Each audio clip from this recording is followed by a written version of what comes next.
Good afternoon, everyone. Today we are learning here active and passive voice.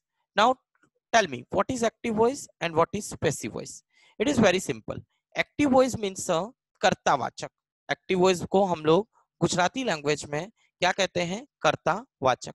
और passive voice मतलब कर्मवाचक. अब ये कर्ता कौन है, कर्म कौन है? तो कर्ता मीन्स सब्जेक्ट और कर्म means object. Okay, no everyone, सबको समझ आ रहा है? Now I am repeat, active voice to passive voice. Exam point of view ये एक इंपॉर्टेंट लेसन होता है जिसके अंदर से हमें कई बार क्वेश्चंस आते हैं कि एक्टिव वॉइस को पैसिव में कन्वर्ट करो और पैसिव वॉइस को एक्टिव वॉइस में कन्वर्ट करो. सो एक्टिव वॉइस और passive, I am repeat, active voice and passive voice. Active voice मतलब कर्तावाचक एंड पैसिव वॉइस मतलब कि कर्मवाचक.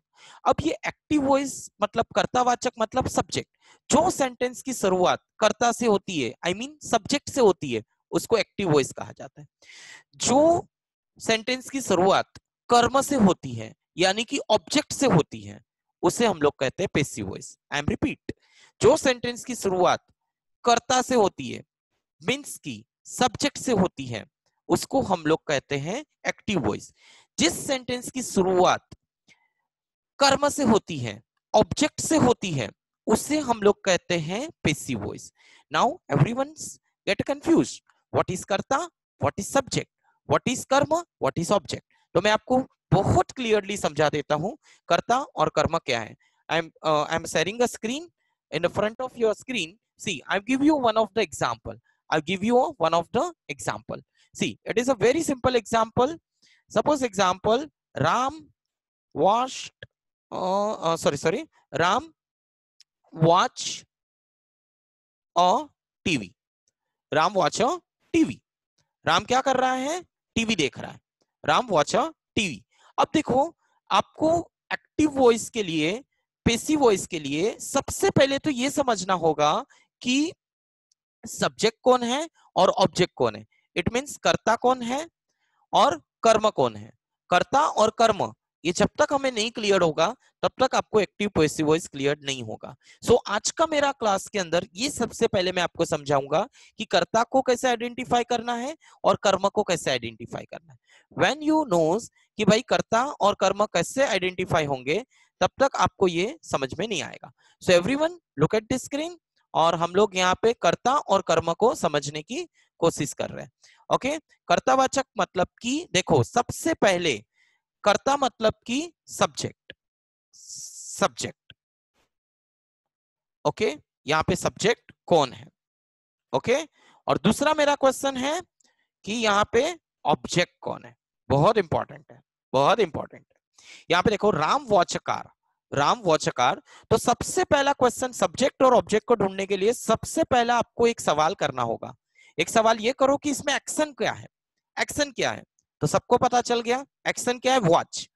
राम वॉच है टीवी, राम टीवी देख रहा है, तो वॉच क्या है, एक्शन है.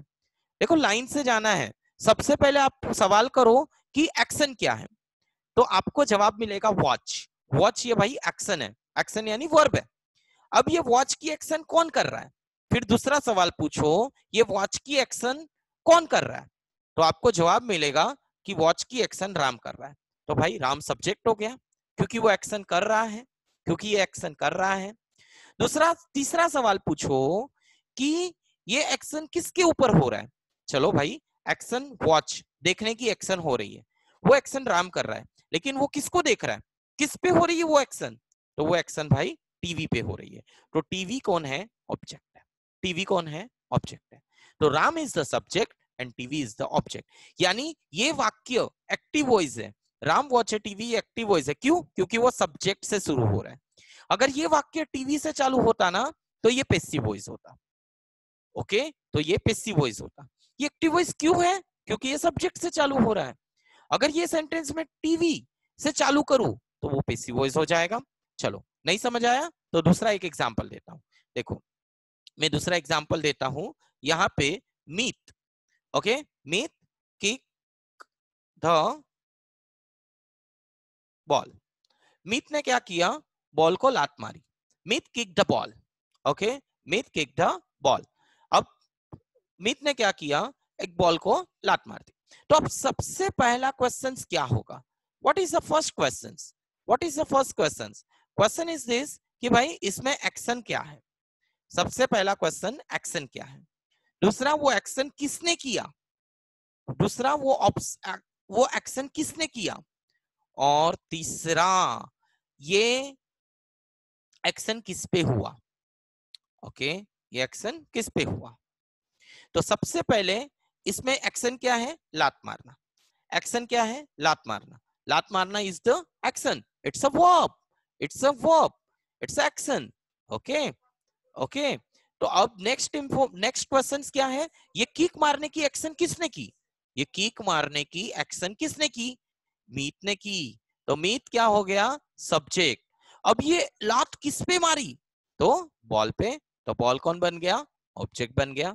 It is very simple. ये भी एक्टिव वॉइस का वाक्य है, क्यों, क्योंकि ये इसकी वाक्य की शुरुआत कहां से हो रही है, सब्जेक्ट से।